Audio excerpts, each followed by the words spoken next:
The toilets, there are toilets here. The ladies are to the left and the gentlemen are to the right.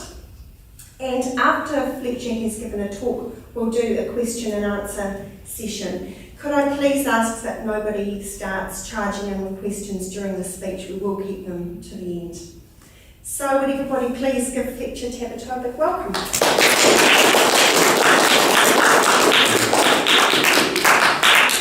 Good evening everyone, and thank you Amanda for the invitation this evening. By way of introduction, I'm a New Zealand First Member of Parliament based in Rotorua, so that's where I grew up and that's where I live and that's where I call home. But in my efforts to counter and combat the Trans-Pacific Partnership Agreement, I have spoken a lot around the country. And so it is evenings like this that to me are really important in just giving some facts and another side to the conversation on the Trans-Pacific Partnership Agreement. I thought I'd use this conversation this evening as a way to put the agreement into context and to give a broader view of New Zealand First's position on trade and why and how the TPP is actually quite a bad agreement for this country to sign up to. And so with your forbearance, I will go through some broader economic issues and then drill down into the Trans-Pacific Partnership Agreement itself. I might take my cue from you, Amanda, if you see anyone falling asleep, or if I go too long, please let me know, because I haven't practiced this speech tonight, and so I'm not sure just how long it will go. I want to start off by making a really important statement that wasn't picked up or was touched on very slightly by the New Zealand media from the New Zealand First Conference this weekend. And it was a statement from the Right Honourable Winston Peters in his speech to the party and the members, in which he essentially said neoliberalism is dead. And it's a really important statement to put this evening into context, because we believe that neoliberalism is a failed theory. It is a failed economic thinking, and we need to move well beyond it. What we've seen over the last 30 years in New Zealand, in the UK, in America, is an environment where bankers, investment experts, and like high-level businessmen in general have been kind of lauded as the solution people to all the world's woes, even if we're talking about education or health or social services. And it's only now, about 8 years after the global financial crisis, that we're beginning to realise, and I say this in a very broad sense when I use the word we, because many of us have seen beyond it or through it at an earlier stage, that the mainstream media, not necessarily all of them, and middle class New Zealand are beginning to see the symptoms of this failed economic theory. And it's really important that we see that now. And I suppose one of the most important aspects of that is the aspect of inequality. And inequality, particularly in the United States, but also the UK, and here in New Zealand, have grown almost exponentially over the last 30 years. And that is symptomatic of the failure of this theory. And I suppose it's best to try and define what neoliberalism is. It's fairly esoteric. But it's essentially the theory that if you make those 1% really wealthy, the rest of us will somehow go along for the ride. And the thinking of the trickle-down effect is a oft lauded economic theory that somehow if those 1% get really, really wealthy and they're doing well, somehow all their leftovers will trickle down and the rest of us will be better off for it. After 30 years of working quite tenaciously to that theory, across most of the Western economies, I don't think it's fair to say just about everyone, even the right-sided, right-minded thinkers, even, for example, The Economist, a mainstream publication that believes in the purest of capitalist pursuit, are now having the arguments around actually the 1% getting really wealthy doesn't seem to be making the rest of us better off. And so we're here today with these decades behind us, and what we're seeing now is, unfortunately, a very rapid increase in the symptoms of the theory. And I mean, I speak specifically to the Auckland housing crisis. The global financial crisis was symptomatic of the thinking, of unfettered market activity, and somehow self-clearing markets will fix everything, and the outcomes from those are the best things since sliced bread. It should be noted though, and I'm quoting here, that by historical standards, the neoliberal era, which is the last couple of decades since perhaps the 1980s, has been half as good. It's been twice as bad for the Western economies as the Keynesian economies coming out of World War II, where government and business were in it together, and the mandate was about making sure the people were being looked after and everyone would benefit together. And from that period, 1945 onward to about 1965, 1970, actually 75, what you saw in incomes in New Zealand and around the world was those income groups increasing together. So the poorest, their incomes were increasing at a healthy rate, whilst also the richest, their incomes were increasing at a healthy rate also. Everyone was actually sharing equally in the success of their economic growth. What we know now, and it is undisputable unless you're a national MP in this New Zealand government, is that for the last 30 years, the statistics are proven in the US, but I posit to you that they apply just as equally to New Zealand. The poorest New Zealanders have actually gone backwards ever so slightly. Not remained the same, which wouldn't even be a very good outcome, but have gone backwards in terms of real wealth and real income.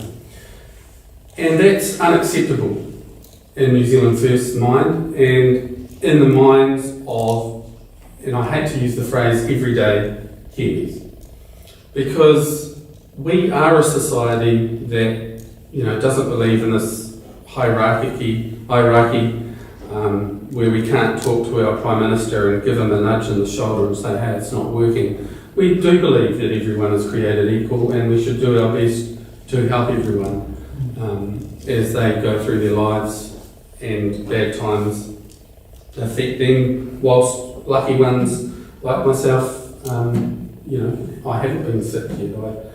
I have lost jobs but have found other ones quite quickly, but it's not the same for everyone, and we start at different places. So I could get into a wonderful debate with the ACT leader on just how we all start out equally in life.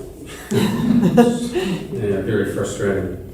So I've touched on the fact that one of the most obvious and most unfortunate aspects of this neoliberal ideology is inequality, and the how it's coming into effect.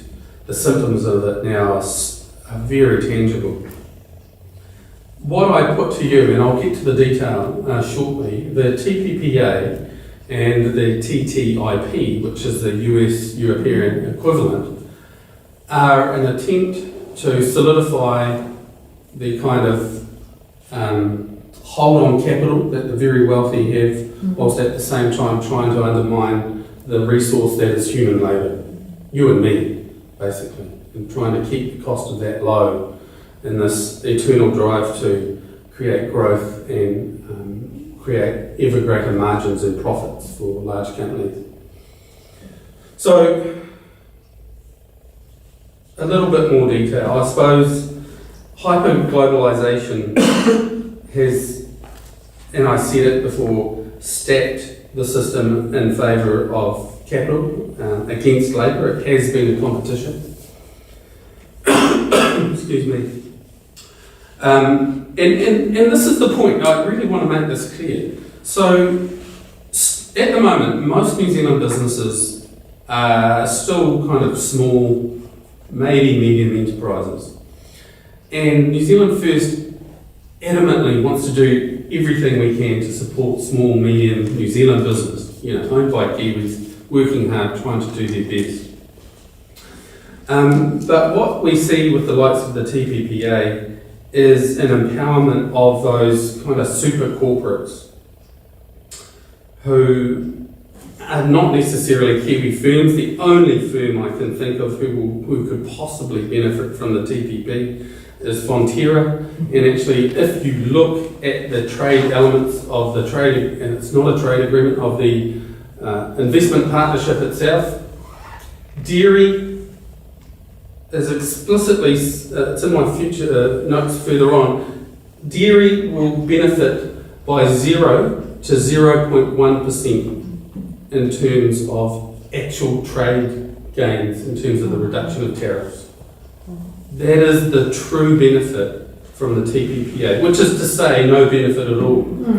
The way our currency is sitting at the moment is much more of a detriment or a deterrent to trade than access to foreign markets at the moment in terms of real gains. So more and more people are concerned and worried about what New Zealand has become. And I put it to you in a cheeky sense that Francis Fukuyama, in a essay called Foreign Affairs, in a magazine called Foreign Affairs, said, populism is the label that political elites attach to policies supported by ordinary citizens that they don't like. Populism is a movement against status quo. It represents the beginnings of something new. Now, if there's anything that New Zealand First can be accused of, it is populism. We believe that a political organisation is there to listen to the people. And I'm not sure if you're aware of this, but 67% of the people of New Zealand who were polled opposed the TPP. It was pretty clearly straightforward. And that was after 6 years of secrecy about what was exactly in the TPP. And 67% of people opposed it. We have been a party for 23 years. I've been a member of the party for 23 years. And it was after my 4th attempt as a candidate in the Rotorua electorate that I finally managed to get myself placed high up enough on the list, so I'm number 4 on our party list, to actually become a Member of Parliament. I'm grateful it took so long. I've learnt a lot out in the real world, and I hope I bring that knowledge into the party. But for 23 years, we have been a party, and one of our manifesto, our 15 founding principles, is a smaller government. But we also say the government has a place and a role to play in a modern democracy, in an economy. It cannot be just free markets all the time. Otherwise, we'd have too many cows polluting our rivers. Well, yeah, you know what I mean. If it was just up to the markets, there wouldn't be much left for the customers to buy or businesses to process. But I won't go into that in too much detail. So neoliberal economic growth has never been particularly strong, and in fact it is now dismal. And those are not my words, this is a summary of quite a bit of analysis from around the world. What we've seen after the GFC is a recovery that's actually been very weak, and we know it to be very fragile. There is a widespread belief that another financial crisis is almost just around the corner. And the reason why people think that is because the solutions to this financial crisis, in terms of, and just for example, the process of quantitative easing, are frightening. And not only are they frightening, but the way this literal printing of money and giving to financial companies is an abomination. And it is making that 1% obscenely rich. And it is not trickling down at all. And in fact, we're just spiralling into more and more debt. And when I say we, I mean governments, I mean individuals, I mean homeowners. Jeez, the more I speak, the more I scare myself. So, yes, and the climate. Absolutely. The climate has been compromised in this race to this kind of, I don't know, utopia profit-making regime.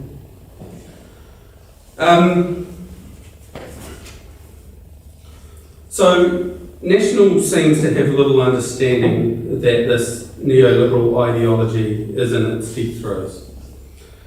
And so they are now one of the governments around the world, the 12 PPP signatories, that are rushing to sign up. We want to be the first, according to National. And this is where I thought it appropriate to come in. I've given you a little bit of context about what it is happening in the world economy. And now I will give you some detail on the TPP itself.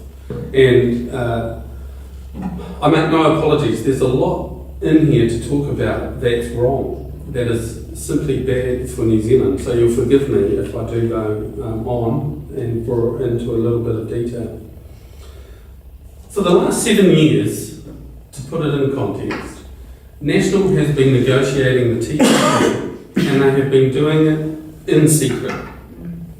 They had a few rounds, I don't know, in the last year or two before they signed it, where they literally went and spoke to. They, as far as teachers goes, it was transmission teaching, and the information was going one way, and it was very one-sided, and it was very selective. There was no conversation, there was no consultation. Iwi didn't know what they were getting into, and actually, I'll put it to the government, neither does business. And I'll use those examples in a second. So that's 7 years of secrecy. And then all of a sudden they claim that there's been a large deal of consultation. This is the same in the US. So it's a US created trade agreement. And it was very secretive. Now, this for me puts the TPP in context and makes people understand just who will benefit from the contents of these 6,000 pages. It was authored by 635 contributors. 605 of those contributors were corporate America or multinationals. They were contributory authors, and if a senator, a US senator, wanted to see where it was up to, what was in the draft, what's the TPP looking like now, they couldn't for 4.5 years of it being drafted.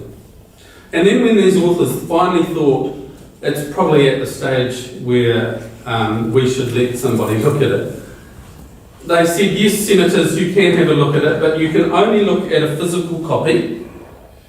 You can only look at in a physical space that we allow you to go into, and you can't take any recording devices such as a phone, a camera, or I don't think they could even take pens into the room. I might be exaggerating on that one. Pencils and paper were okay. Pencils and paper.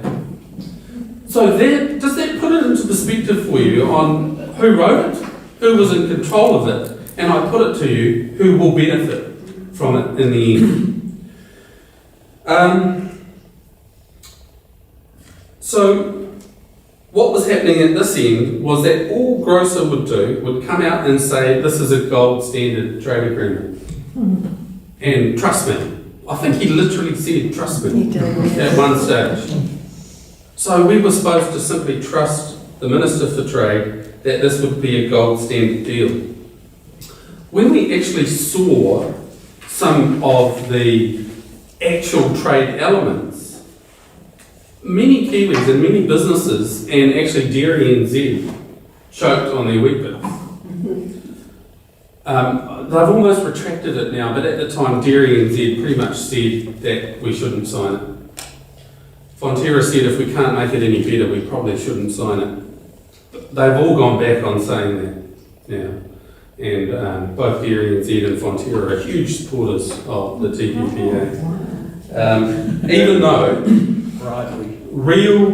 real tariff reductions with regard to the dairy industry will amount to less than 0.1% of gain to the market. Now there's debate who will accrue that gain, because the argument that our dairy farmers will get the benefit of this trade agreement is bordering on farcical in my mind. And what I failed to tell you at the start of this presentation is I'm a formally trained mainstream economist. And I've taught economics for over a decade. And I've taught mainstream, what the government wants you to think. I had to teach that in lecture halls and in classrooms. But even in mainstream economic thinking, our farmers won't benefit by 0.1%, as farcical as that number is. The claim of $2.5 billion of gains by 2025 is a very misleading number, and it's also a stupidly small number. It sounds like a big number, but by 2025 that's less than 1% of our country's economic activity anyway. And so it's quite farcical. But only 1/3 of that is from tariff reductions. And that's the carrot that the New Zealand public is sold when they're told that the TPP is the greatest thing since sliced bread. Oh, well, tariffs will come down and our exporters will be able to go into that market and it'll be a wonderful thing. And actually in the House, quite deceptively, Joyce, Grocer, the Prime Minister, all said, well, we'll make about $2.5 billion every year from these tariff reductions. Actually, that was very misleading statements, because what the authors of the analysis of this agreement have said is that actually 2/3 of those gains, about $1.8 billion, are from non-tariff barriers. And apparently, according to them, will be 10 times faster in custom clearing.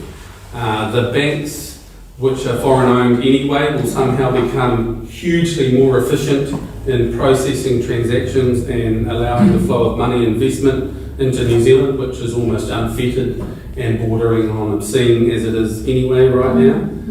And well, there's all of those major banks. So all of those gains that were given a dollar value, it won't happen. Except for the tariff reductions. I put my political career on it, but even the tariff reductions, which will happen, there's, about 1,000 pages of schedules saying what the percentage cut is, what year it will come in, what product it relates to, and what country we're talking about. That will happen, if it's signed. But I think, put this into perspective, and I had a real fright when I spoke to an exporter friend of mine. Who was it? Someone from the seafood industry.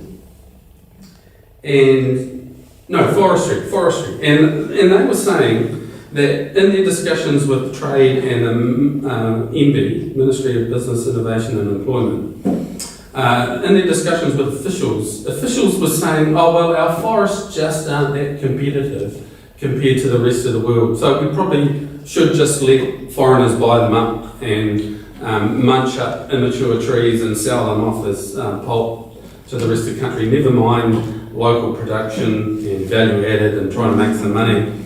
And they said, well, our local guys just can't pay the world price, so clearly we're not efficient. They had a whole day conversation on what a subsidy was and how the US, Canada and Japan subsidise their agricultural industries, their forestry industries by billions of dollars annually. Of course we can't compete. Of course our foresters, our local processors can't buy at the world price, because all of these other forests around the world are either government owned or being incredibly, hugely subsidised. We just can't compete. So that is the nature of the problem with the tariff reductions that we're supposedly going to get. As we went into the final rounds, Japan came out and very publicly announced over 6 months 2 rounds of subsidies for their farmers. And they said it was because of the TPP. They said their farmers would go out of business if they didn't subsidise them, because they couldn't possibly compete with New Zealand farmers who are more efficient and much better at getting the end product to market. And that was with a 0.1% value add on tariff reductions in the dairy industry. So those, I can't find the numbers right in front of me, but they were, total subsidies in agriculture is over $1 trillion, will be over $1 trillion in US dollars over the next 10 years in the USA, Canada and Japan alone. That is what New Zealand exporters are competing with, not tariffs. Not non-tariff barriers, but subsidies. And it's not even a conversation in our trade agreements. The WTO is seeking to decrease direct agricultural subsidies to try and increase competition. The farmers, instead what they're doing now is giving more subsidies to the industry, and the industry is distributing it to individuals. So the problem still continues almost unabated. The other example that I like to use as a farce of these tariff barrier reductions is I'm in the same electorate as Todd McClay, who's the new Trade Minister. And he, in an article to our local paper, highlighted how forestry and the wood processing industry in New Zealand, and because one of the big players in Rotorua just spent $60 million on their plant, he really wanted to sell the fact that forestry and wood processing will benefit. And in his article, he gave the numbers. So I did a percentage change calculation to see how big this huge benefit would be to the industry. And it was 0.8%. That's the huge gain that the Minister of Trade has told the timber industry that they will get from the TPP at the end of all the reductions in tariffs. That's at 0.8%. It was the most ridiculous number I'd ever seen, and I was so gratified when I had the Wood Processing Industry Association president in my office a couple of weeks ago, who quoted my own numbers back to me, unbeknownst to him. He'd done the same math and was just as aggravated and frustrated as I was. So if industry didn't take the word of a national MP or a minister and just took it at face value and actually did some digging themselves, they might be a little bit more frightened about the proposition that is the TPP. I do want to say that those non-tariff barrier removals are farcical, and they actually may compromise customs and biosecurity in New Zealand. That's a very real problem with some of the obligations. And I put it to you that there will be some benefits. There will be some industries that will benefit from those tariff reductions, and I think seafood, kiwi fruit, and fruit in general will benefit. So the Hawke's Bay, understandably, is excited about the TPP. And so's the sheep and beef farmers. Yeah, to a lesser extent. That their benefit is not as great as those guys. They are still dealing with tariffs and No, it's the Japanese market they're excited about. yeah. So that's that part of this trade deal. They don't even pretend to call it a trade deal. So the problem is the other side of the coin. The trade elements are about 5 chapters in a 30-chapter document, and I've just taken it off my desk. But it was literally this big, 6,000 pages. The China Free Trade Agreement, which I argue New Zealand's economy would have benefited just as much from the China growth spurt without the free trade agreement, but often quoted how marvellous free trade it is because of our trade with China, is 86 pages, including side letters. So that's another perspective, something very clearly tangible in the mind. That's the China Free Trade Agreement, 86 A4 pages. There's the TPP. Binders after binder, page after page. The biggest issue that I have with the TPP, and it's one of many as you can probably tell, was something called the Investor-State Dispute Settlement Clause. And this is a clause in that investment chapter of the document which essentially empowers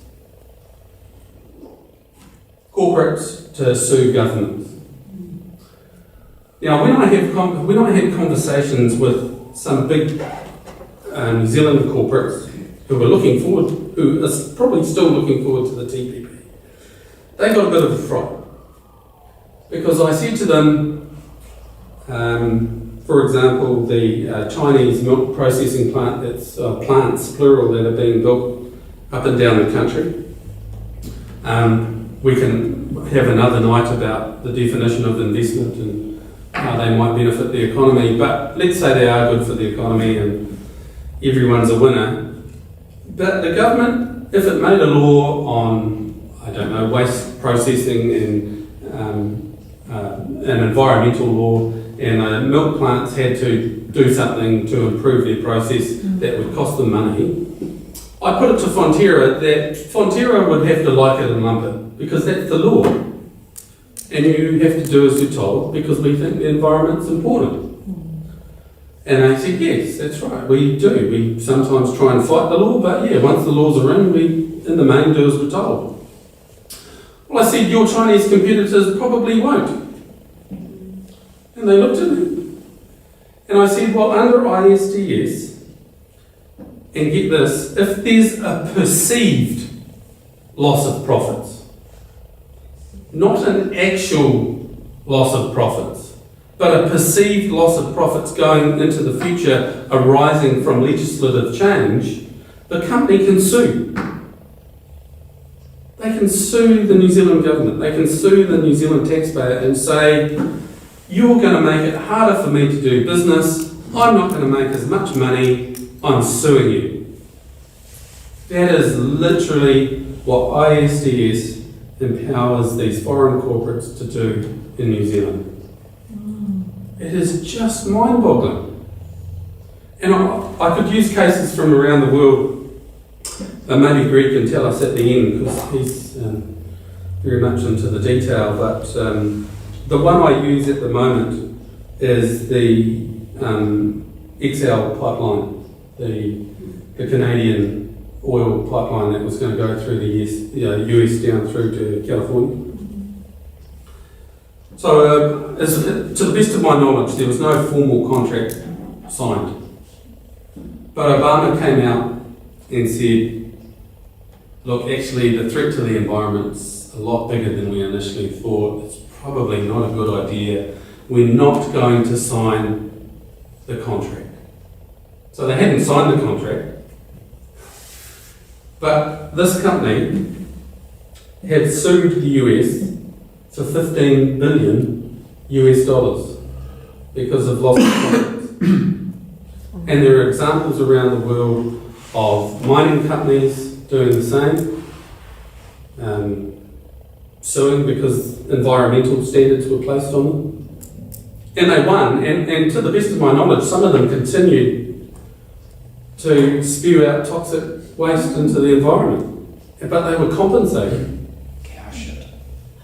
Yep, that'll happen. When we finally get our head around just how bad all this, what you said is for our streams and the nitrogen levels in our soils, we'll do something about it, but the foreign-owned investment companies will sue. And the Kiwi ones will have to like it and lump it. And I put it to those of you who can process that through, the New Zealand firms will have to pick up an extra cost. But the foreign ones won't. In fact, they'll be compensated for it. How is that an even playing field for New Zealand firms? How is that good for New Zealand business? How is that good for Export New Zealand? It's just nonsensical. We've just been debating the copyright and patent legislation in Select Committee, and the amount of submissions has been good and in the main quite robust from industry. And just to put it mildly, no one can agree on whether this is good or bad. That's New Zealand industry telling us about copyright and patent law from the TPP. But what's funny, in the main, 80% of them have said, whether they support the changes or not, don't implement the changes if we don't sign up to the TPP. Don't do it, leave it alone. It's just mind-boggling.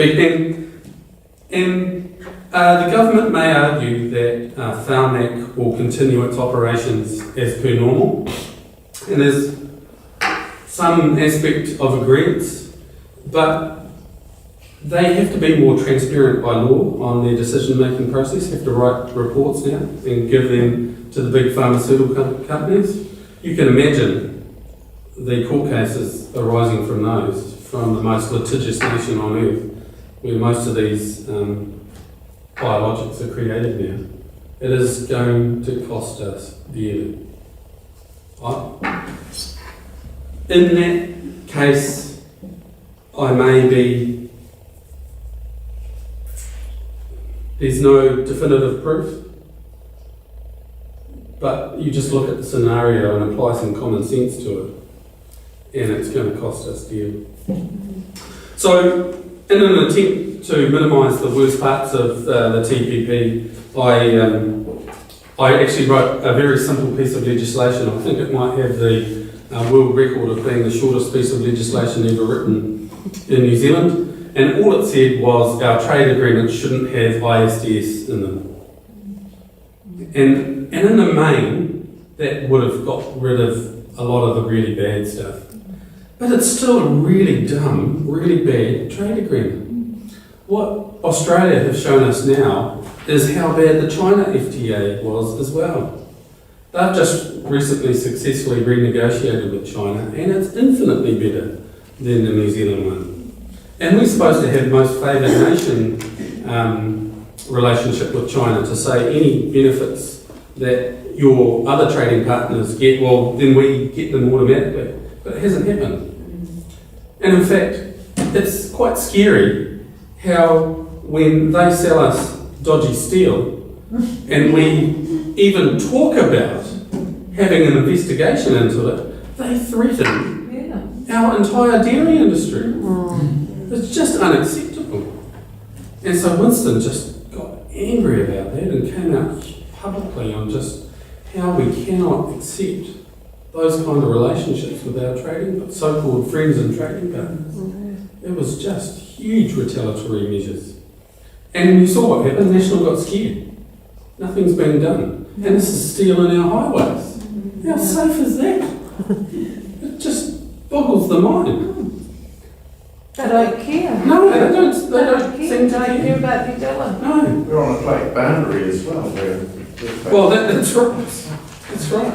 It won't take much of a shake, and a shake we will have.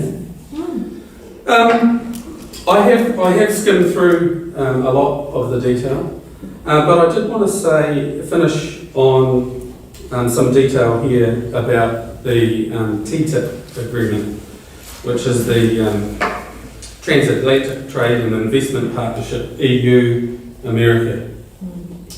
And so the German Vice-Chancellor said after 14 rounds of talks, neither side has agreed on a single common chapter out of the 27 being deliberated. Actually, I won't go into too much detail, except to say, on that side of Europe, on that side of the world in Europe, critics say one of the main concerns with TTIP is that it could allow multinational corporates to effectively sue governments for taking actions that damage their business. This is exactly what we've signed up to. We haven't technically ratified. That's a whole nother conversation and a whole nother piece of legislation I've written. But in Europe, the MPs, the governments and the oppositions can see just how wrong ISDS is, and they won't even begin to pretend to think it's a good deal while that's still in it. Whereas over here, we've signed up, and I could use so many derogatory terms about Grosser and Minister Todd McClay, but ladies and gentlemen, the benefits that we have been told that we will accrue from the trade agreement are so minuscule that on any given day currency fluctuations could take them out or multiply them. So, for example, New Zealand First has a piece of private members' bill to say actually we need to manage our currency better.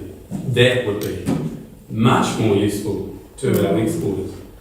So the margins are so tiny as to be nonsensical, and statistically within the margin of error, that's how small we're talking when we talk about 2025, 2030. That's how tiny we're talking.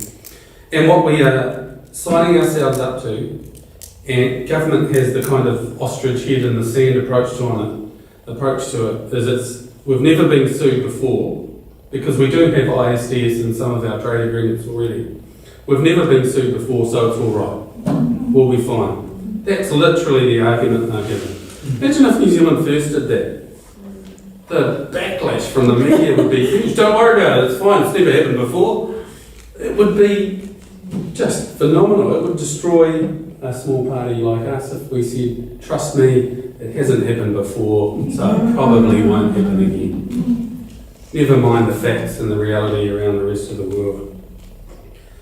The reality is that what we have in the US, unfortunately, is a couple of scary candidates who at least have the decency to realise that their voters don't like the TPPA.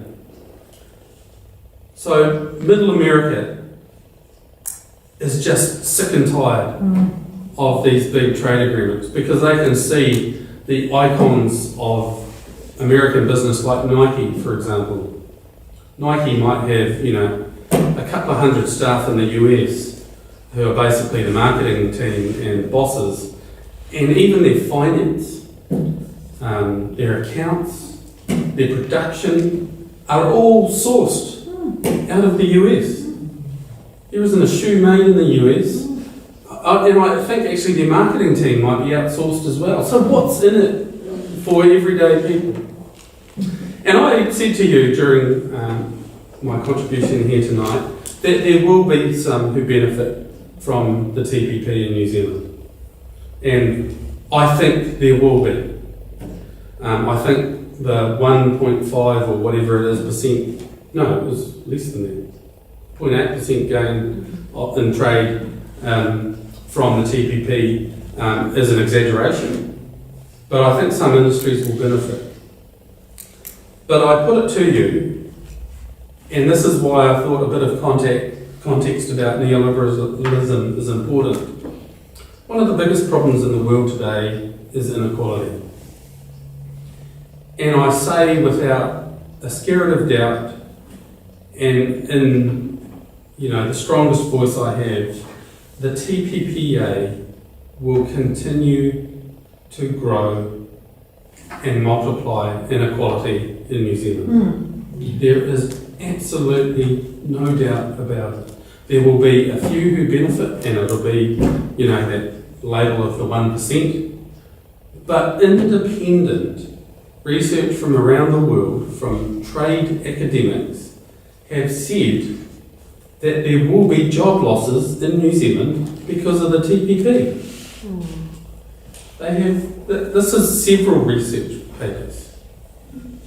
Even the US Meat and Trade, the big agricultural ministry over there, they didn't write it explicitly in their report, but they pretty much intimated and hinted that actually in the US there might be some job losses.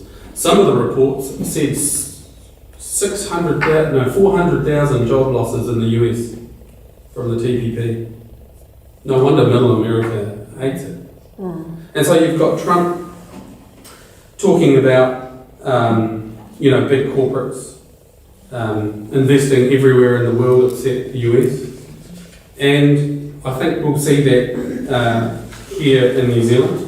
You've even got Hillary, who is the poster child for neoliberalism and the New World Order, dare I say. I'm not a conspiracy theorist. So it must be real. Yeah, so it must be true. So, Just state facts. We're already in it. even she has done the analysis and realised her own support base won't vote for her if she says she'll sign the TPP. And I put it in those words because she'll probably sign the TPP. What will happen though, and Obama just came out, well, I think it was today, and said he's going to try really hard to get the TPPA put through during the lame duck period. It's really unlikely. The Speaker of the House of the Senate there has said there's no time on the calendar. It's really unlikely, and that's probably the case. So you're talking 95% probability that it won't be signed. What will happen though, ladies and gentlemen, is that Hillary will probably win the presidential race, and she will take the TPP and start again. Now, do I put it so blatantly? You've got to hope I'm part of the New Zealand side of the equation on negotiating the trade agreement from this side of the world, because when she rewrites it and we're there, we keep the national sycophants signing up to anything and everything and claiming it's a win. We've got to put something in there that is good for New Zealanders. Because New Zealand First isn't opposed to trade. And in fact, there are very sad attempts around the world, and they're sad attempts because they're not good for big business. They'd be good for trade though. Around WTO, for example, the World Trade Organization is trying. But it will come back probably 3 or 4 years from now, and I hope National's not in there alone. I genuinely hope that Labor's not in there alone, because they've said they won't do anything about it either, if it's ratified and they get into government. We can't continue down this track. We must oppose things like the TPPA and encourage real trade. We can't expect the 1% to give the rest of us their leftovers and for us to be grateful for it. We are seeing how Europe is combating the worst of their equivalent trade debt and why. And we're seeing even National's equivalents over in the EU saying the same thing. It's not working, it's not going to work, it's not going to help us. I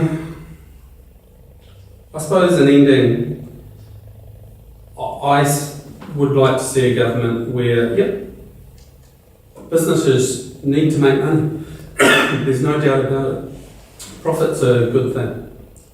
But profit-taking or unfettered capitalism is actually not a good thing for most of us.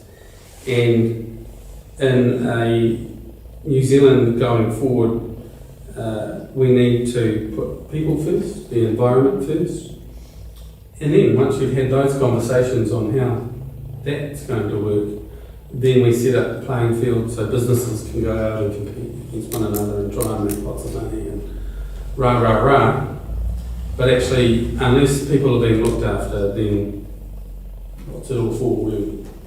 So, on that very sentimental note, I finish my contribution tonight, and thank you for your attention.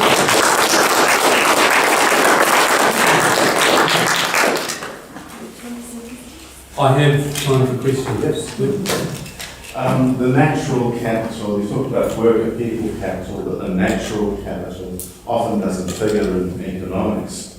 And we are just seeing, water being polluted, drinking water in some of our towns in the news, big time.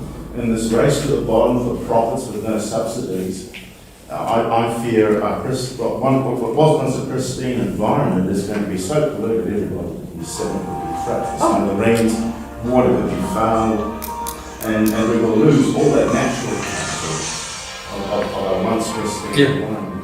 So, in short, I agree with you. There needs to be more consideration of it, and it's not just me who agrees with you. I speak on behalf of New Zealand First as a political party. Our environment is critical, and let me be cold-blooded about it in a kind of business argument case. If we don't have the natural environment that we claim that we do currently, if we don't have that going out to the rest of the world, then we've really got nothing to sell them. Even if you just look at it like that. But let's be clear, we can't let over-intensification continue. This kind of race to mass production, low margins, high volume is ludicrous. I don't think it's for the government to make a law, but you can incentivise different behaviour or disincentivise. I'm also thinking of selling water and fracking. Fracking just totally destroys aquifers. Yeah. So I'm not sure if we actually have a policy or not on fracking. I think we do, and I think we're opposed to it. Even the New Zealand case, which has been going on for 50 years, we're told by national, there's not been an issue with that.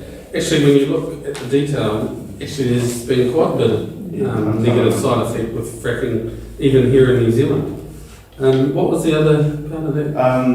Contamination of water-bearing aquifers. Oh, no, selling water. And selling. Now, our policy on water is that if we have absolutely no doubt that we've got a lot of it in a particular aquifer, then yes, you can take it for commercial purposes, but only after the citizens of that town can be absolutely assured that their water supply won't run out. And I hear stories around the country now where people are being asked to not water their gardens or shower for so long or have a bath so that commercial users can have it. Now that is absolutely wrong.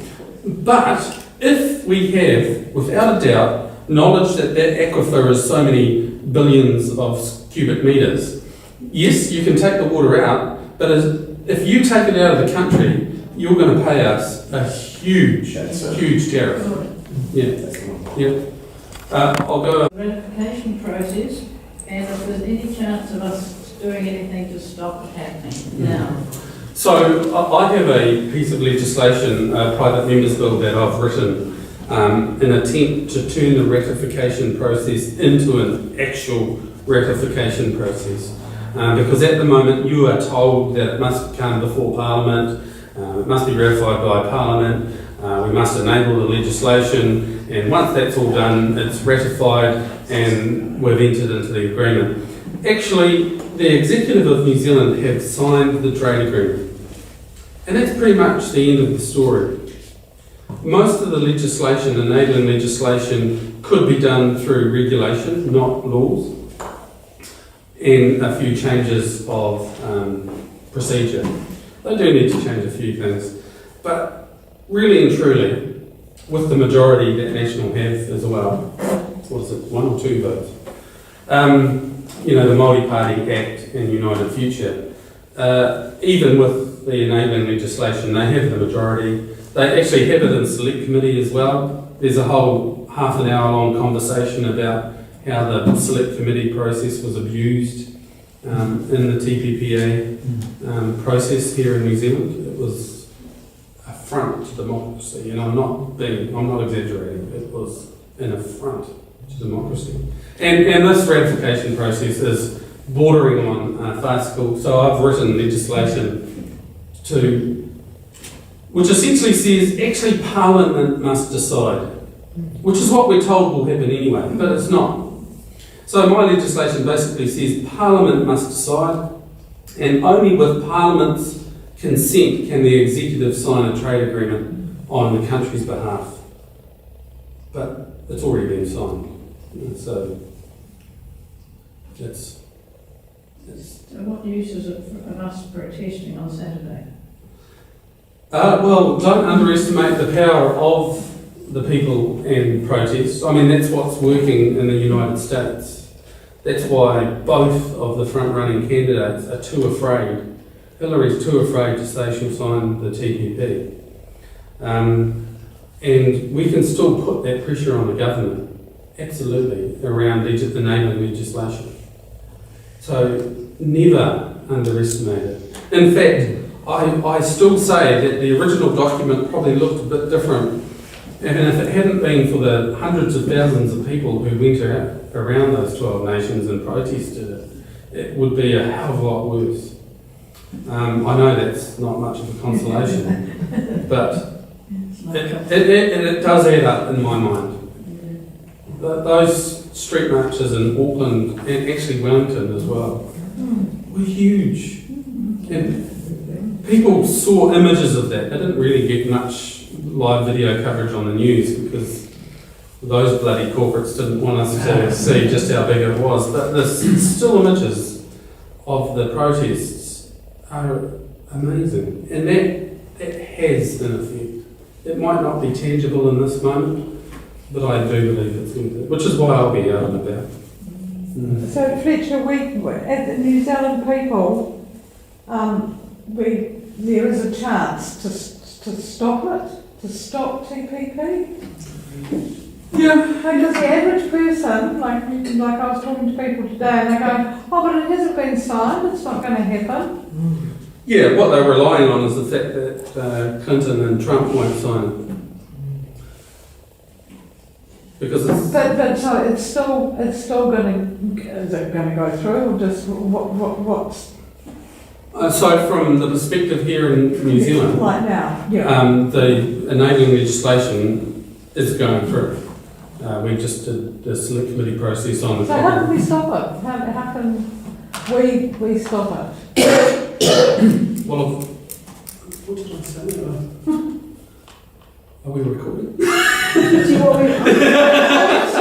We need to do something about some of these support parties. The Greens seem to come out more strongly on the TV. They're weak. Where are they? Yeah. Well, hang on. They're pretty articulate in their opposition. Yeah.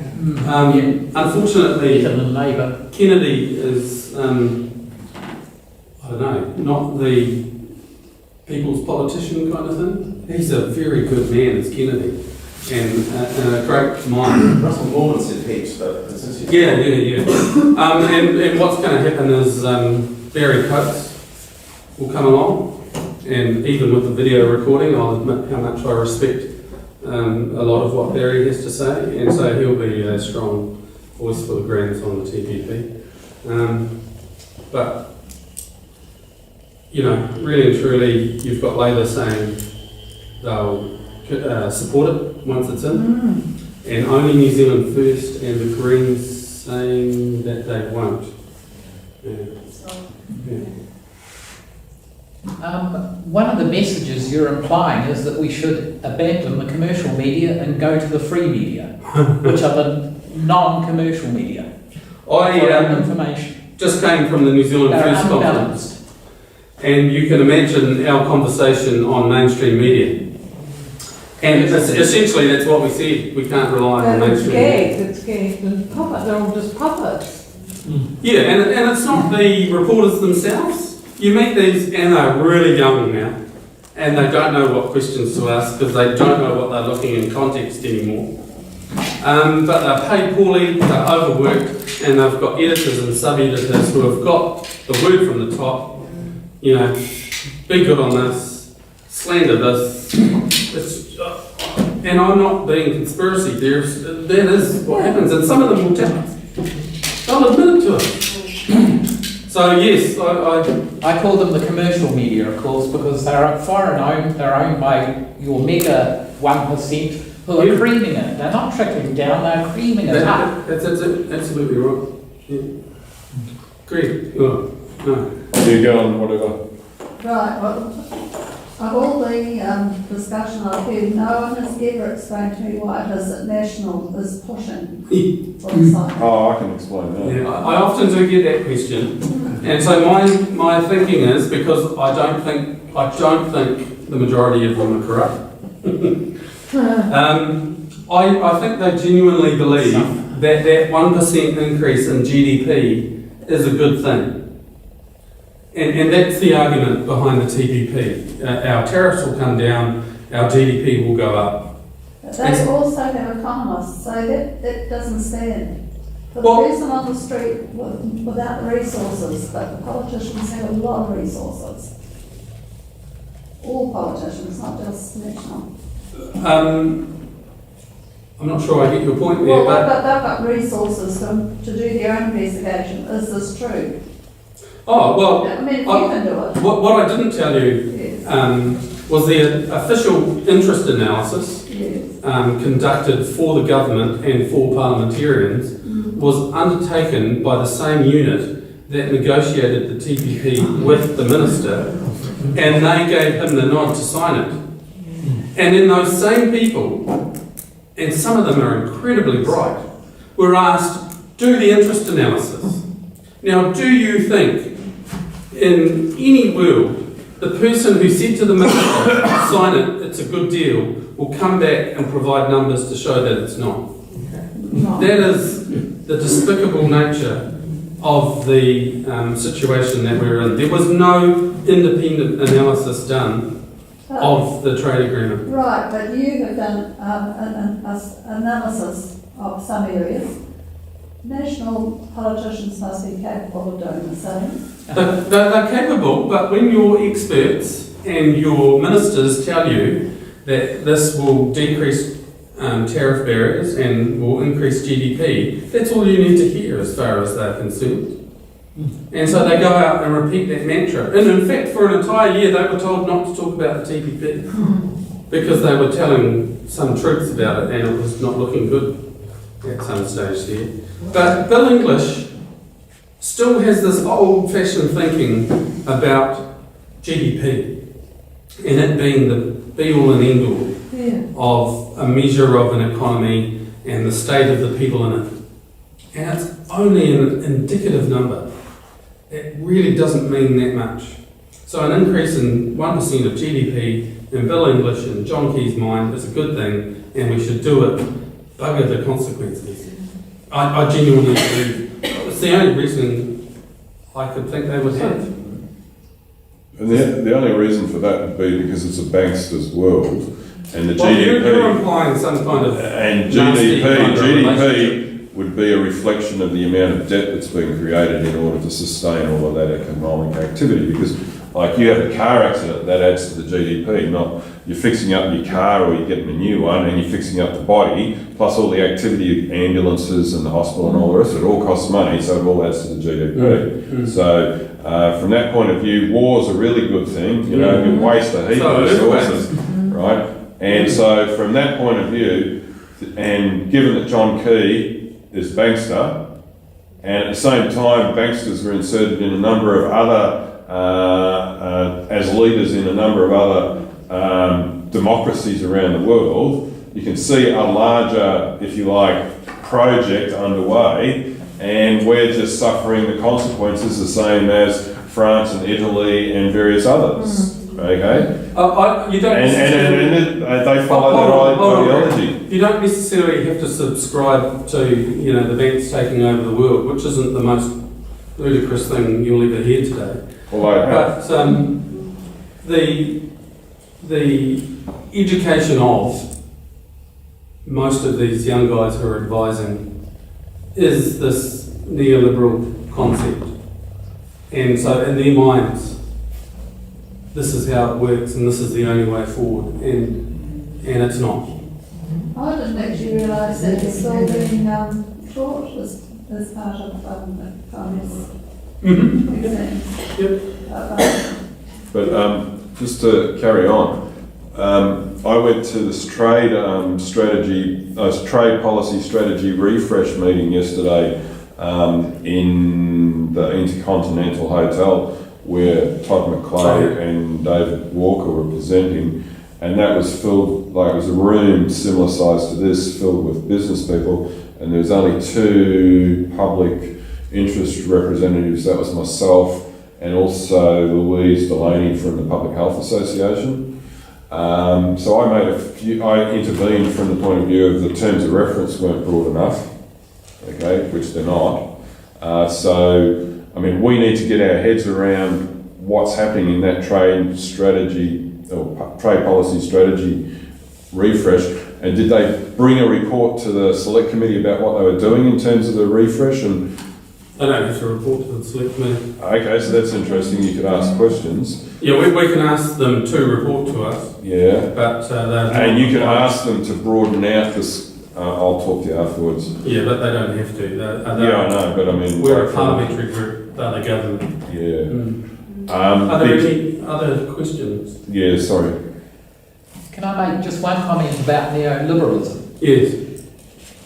When it hijacked the Labour Party in the mid-80s, Yes. I saw then it was already a failure because I have a history teacher background. Right. And I knew about laissez-faire Yes. and the anti-corn law movements and all those past neoliberalisms. Mm-hmm. And all it did was whittled away workers' rights, put children in coal mines, maintained slavery, whatever, Yeah. and made it 1% mega rich. Yeah. And It's always failed. And what was, yeah. Well, so let's. I think we need a change. In '84 or whatever it was, because it was way too much kind of government control. So there's a debate on what that change should have looked like. What we know for sure now is we've gone way too far in one direction, and there is, in my mind, a medium where the government has a role, businesses have a role, and the outcome should be people. Is it going to implode from within? Well, what I'm hoping is that the symptoms around the world are enough now that governments will act now, so that we don't let it continue, because if it does continue, it looks like it's an exponential movement, and it will get so much worse very quickly. And it is frightening, because most people do anticipate another global financial crisis, and it is because we are just sticking to the thinking. And unfortunately, it may take that to get some real gusto behind the opposing movements. The alternative economic thinking, which is plenty out there, Yes. of highly respected people, what is happening? Where is it going? Well, I think one of the most important things is it's being heard. And so when I have a conversation like this in a room in Paraparine, people are nodding, they understand, they've heard about it, they've disseminated the information, it's out there, and so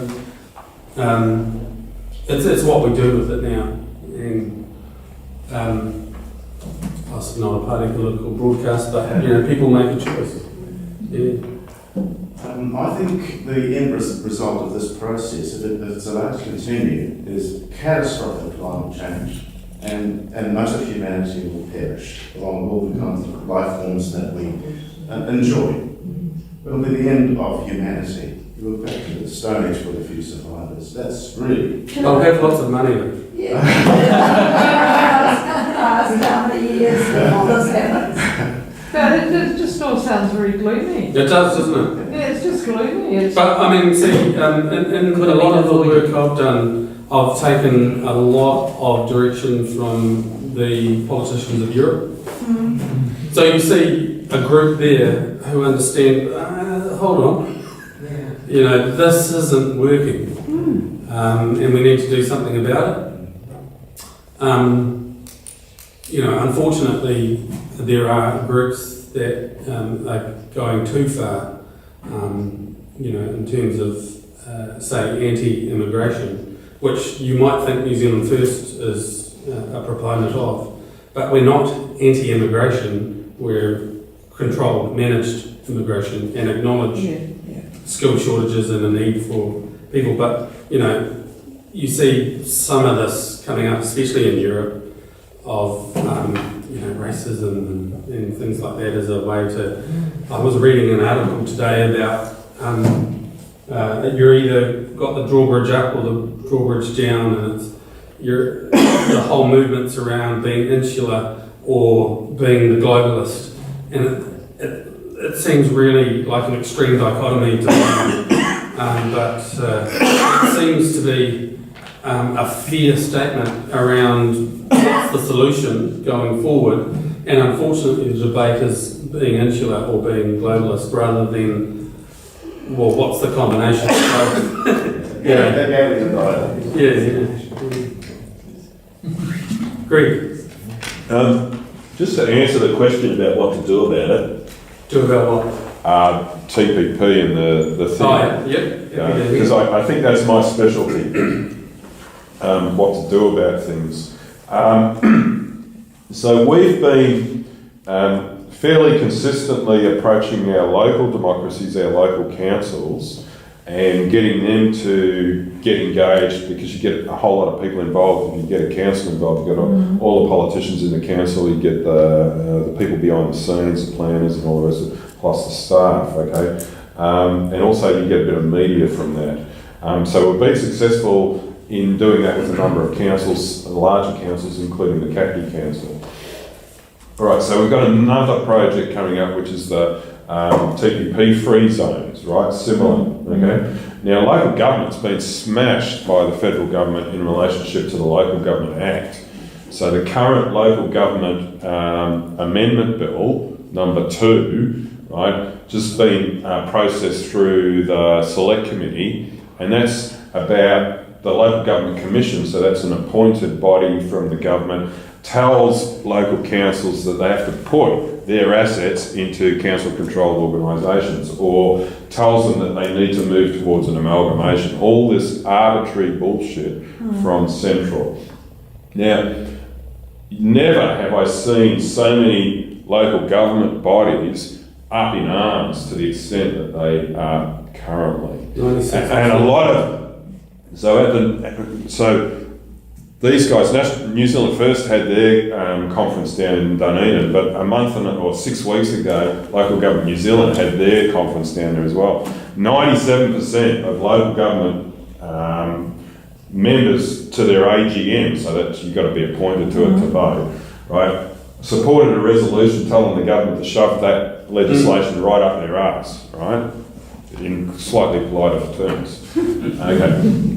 Now, this is unprecedented, right, excepting for when they removed the 4 well-beings from the Local Government Act back in 2012, okay? Now, it just so happened that I put in a submission to this same amendment bill, and I was sitting in the select committee and presenting on Thursday, and I had half of New Zealand's mayors up behind me, right? And so we can hit them and go back to them and get that issue before the councils again. And it's important that people turn out on the 10th of September, right? Go out on the 10th of September and show your opposition, right? Because the only way we can move something is by being public. Right? Greg, what we're going to do is we're going to give Fletcher a hand, and then would you like to come up here and just finish what you're saying, because Fletcher has to shoot off? Oh, okay. I have a curfew. The house is under urgency and I have to be back by 4:09. Thank you so much. Okay, cheers. Thank you.